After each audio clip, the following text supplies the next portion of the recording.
was super keen on my studies. They were very interested in what we were doing, what that we were finding. When you say the government, like what branch of the government?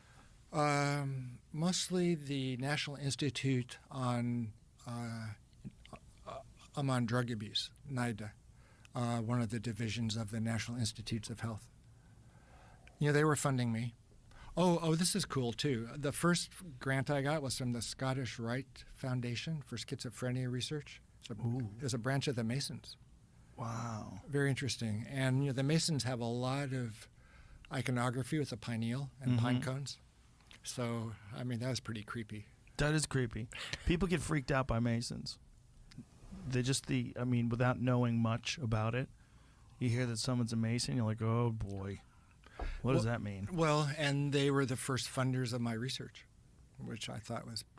See, all the Illuminati people are going to go crazy now. All the real conspiracy theory people. Oh, he's captured by the government. It was a strange coincidence. That doesn't sound like a strange coincidence. Well, there's a more mundane explanation. Yeah. One of my mentors, well, maybe it doesn't help clarify things. It may make it more complex, but one of my mentors was a psychiatrist at UCLA, a fellow named Dr. Friedman. And we got to know each other back in the day. In the 50s, actually, he was giving LSD at the NIH. And I met him, and he supported my work, and he was on a committee, the granting committee, for the Scottish Rite Foundation for Schizophrenia Research. And he said, if you could submit a grant to them that focuses on DMT and schizophrenia, you'll most likely get funded. And I did. So it was at least ostensibly from the schizophrenia point of view. But still, the source of the money and the interest came from the Masons. That's wild. That's another subject that I wanted to talk to you about. There's certain religions that had an exemption for using DMT, and there's Christian religions in America, right? There's like two different sects of Christianity that are allowed to take like an ayahuasca drink. Yeah. How did that happen? There's a group called the UDV and one called the Santo Daime. They're both based from Brazil. They both originated there. And so these folks, they went and they got religious exemption. How did that go down?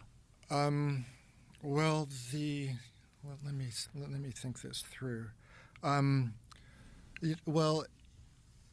In the early 90s, when I just got my DMT study off the ground, I met the leader of the UDV, an Anglo fellow, Jeffrey Bronfman from Santa Fe, was the North American representative of the UDV. And he asked me about what their strategy ought to be able to drink ayahuasca. So I advised, taking care of all your permits, kind of the way I did it. Just, fill out the forms and, talk to the regulators. And after a while, if you stick with it, chances are good they'll give you permission. Or you could wait to be caught and then, take it to court. In which case you would at least be, getting the experiences underway. The church would be established. You would have a track record of safety. Yeah, but that sounds like a terrible idea. I would definitely say try to get the opinions in. Right. Or rather, permissions in. Mm-hmm. So that's what happened. Is they got, they were discovered importing ayahuasca, which they had been doing for 3-4 years or so. Yeah, and so they took it to court. So they got caught with it. They got caught with it. You have to think about it though, because it may have taken them years. Right, I get it. That makes sense. And they may never have gotten approval. So is it possible for them to grow the stuff they need to make ayahuasca here? Do those things have to be grown in other climates, or can they be grown here? You can grow the plants in either Hawaii or Florida. Right. I knew people grew them in Hawaii. I didn't know Florida. Interesting. So if Florida opened it up, they could have ayahuasca plantations. Yeah. and just, I mean, that tropical environment down there.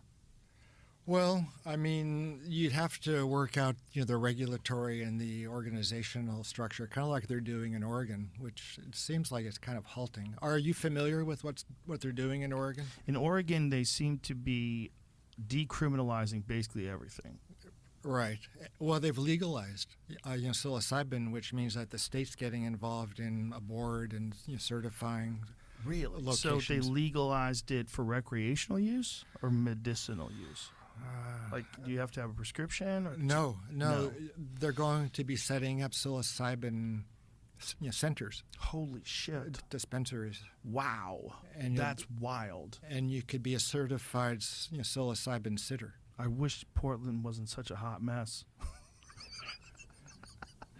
Portland's such a hot mess.